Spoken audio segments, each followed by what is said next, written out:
അവിടെ ഇഞ്ചി ഉണ്ട്, നമുക്ക് ഇഞ്ചിയും കൂടെ പോയി പറിച്ചാ. ഇത് ആരുടെയാ? ഇതാണ് നമ്മുടെ ക്യാരറ്റിന്റെ പാടം.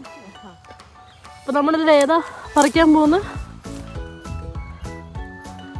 ക്യാരറ്റ്. പോടാ, അതെടുക്ക്.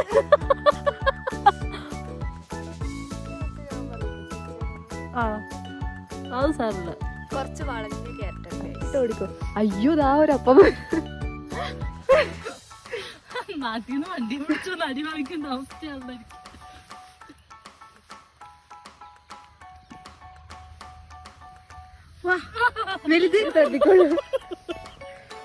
ഇതാണ് ഇതാണ് അതെ, ഇതുണ്ട്. ഇപ്പൊ 2 കുത്തു ഏറ്റെടുത്തുണ്ട്. ഫ്രഷ് ക്യാരറ്റ് നമ്മൾ കറി വെക്കും. ഇതാണ് റാഡിഷ്. ഞാൻ വേണം പറിച്ചു കാണിച്ചു തരാം. വേണ്ട.